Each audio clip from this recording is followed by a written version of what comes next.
In the bustling, humid streets of Karachi, where the sea breeze mixed with the smell of exhaust and street food, lived a 22-year-old girl named Sana Ahmed. She was famous on social media as Sana Scandal Queen. Every day she posted dramatic videos exposing celebrities, actors, singers, influencers. People followed her because her revelations always felt real, even when they were not. One ordinary Thursday morning, Sana sat in her small pink room, surrounded by posters of Hollywood stars and Pakistani singers. The biggest poster was of Aariz Khan, Pakistan's most beloved romantic singer.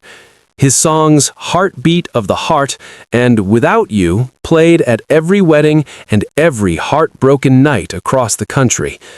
But that day, Sana's face was not full of admiration. It was filled with cold anger. She opened her laptop, started Photoshop, and carefully created fake screenshots. Messages appeared to be from Aariz Khan's verified account. "Sana, if you don't meet me tonight, I will leak your private pictures. Stop ignoring me or you will regret it." They looked perfectly real.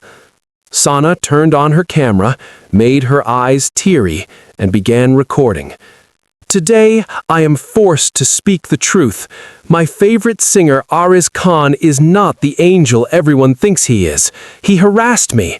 He sent me these messages. He threatened me. I am sharing proof. Girls, please stay safe." She uploaded the video with the caption, "The dark side of your favorite singer." Within 2 hours, the video crossed 1 million views. By evening, it was everywhere. Twitter, Instagram, TikTok, news channels. Hashtags expose Aariz Khan and Sana is brave were trending at #1. Aariz Khan, whose real name was Abdul Aziz, was 28 years old. He was sitting in his luxurious penthouse in Clifton when his manager called, screaming, "Aariz, turn on the news! Your career is finished!" Aariz opened his phone. His blood ran cold. Sponsors were already canceling contracts. His upcoming concert in Lahore was canceled. His girlfriend called and said, "I can't be with someone facing these allegations," and hung up. His mother cried on the phone, "Beta, people are cursing me on the street. What did you do?" Aariz shouted back, "I didn't do anything. I've never even seen this girl in my life." But no one believed him. The court of public opinion had already declared him guilty. For 3 days, Aariz stayed locked in his room, watching his entire life collapse. He remembered his childhood in Orangi Town. His father had abandoned them. His mother stitched clothes day and night to send him to music school. His golden voice had taken him from poverty to fame, and now one girl had destroyed everything with a single video. On the 4th night, something inside Aariz broke. He called his old friend Rashid, a chemical engineer who had once helped him with pyrotechnics in music videos. "Rashid, I need your help. I want to teach her a lesson she will never forget." Rashid hesitated. What kind of lesson? Aariz's voice was ice cold. Cyanide gas. Colorless, odorless, fast. Rashid was silent for a long time. Finally, greed and old friendship won. "It will cost you, and it's extremely dangerous." "I don't care about the cost. I just want her to feel the same pain she gave me."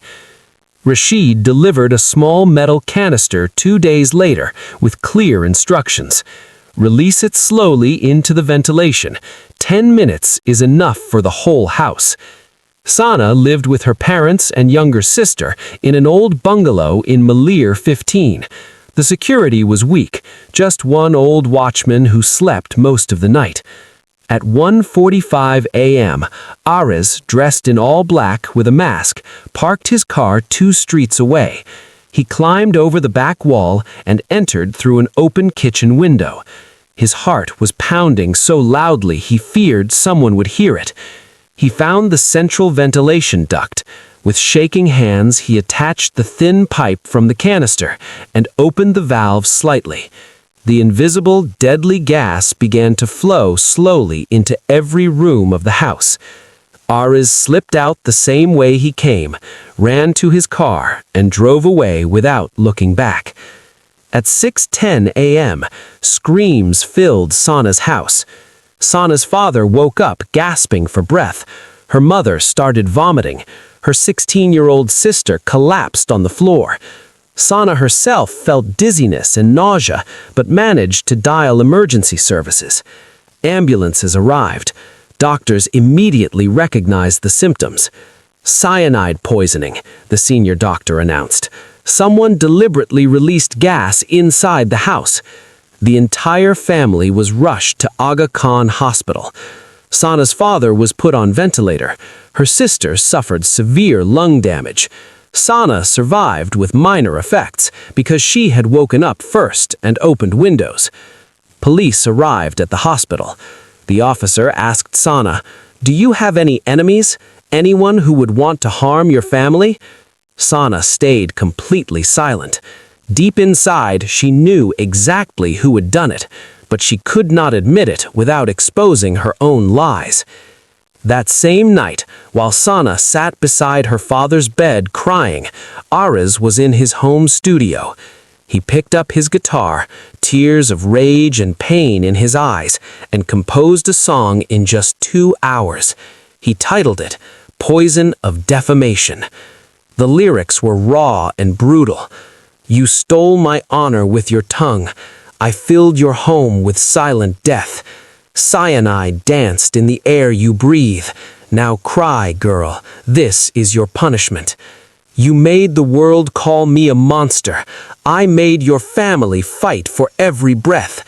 Bad girl with a beautiful face, your lies became my revenge."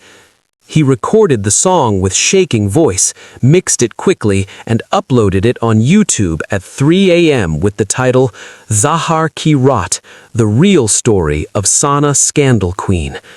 By morning, the song had exploded. 5 million views in the first 12 hours. Millions of people were sharing it. Half the comments supported Aariz, calling him a hero who took revenge. The other half cursed Sana for starting the whole thing. Police traced the upload and arrested Aariz that same afternoon. When they asked why he did it, he looked straight into the camera and said calmly, "She killed me first. She murdered my reputation, my career, my mother's respect. I just returned the favor." The case became the biggest news in Pakistan. Court hearings started. Media vans surrounded the hospital and the court. Meanwhile, Sana sat alone in the hospital corridor, listening to Aariz's song on her headphones. Every word felt like a knife in her chest. For the first time, she realized the gravity of what she had done. She had lied just because Aariz had ignored her at a concert. Because of her ego, her entire family was now fighting for their lives. Tears streamed down her face as she whispered, "I'm sorry. I'm so sorry, Aariz." 3 weeks later, during the court proceedings, Aariz suffered a massive heart attack inside the courtroom. He was rushed to the same hospital where Sana's family was being treated. Doctors tried everything, but his heart had endured too much stress. In his final moments, surrounded by machines and police guards, Aariz whispered only one word, "Sana." And then he was gone. Sana heard the news while sitting beside her father, who was slowly recovering. She dropped her phone and started crying uncontrollably. Loud, painful sobs echoed in the hospital corridor. "I destroyed him. I destroyed everything. Because of my one lie, a talented singer is dead. My family is ruined. What have I done?" Her mother tried to console her, but Sana could not stop crying. She played Aariz's song again and again, listening to his broken voice until her eyes were swollen. From that day forward, Sana never posted another video. She deleted all her social media accounts. She stopped smiling. Every night, she would sit on the roof of her house, looking at the Karachi skyline and cry silently. People still play Poison of Defamation in the streets of Karachi. Some call Aariz a villain, some call him a victim who fought back. But everyone agrees on one thing. The poison of defamation is more dangerous than cyanide, because words can kill a person long before the body dies. And in the end, both Sana and Aariz were destroyed by the same poison. One died, the other was left alive to cry forever.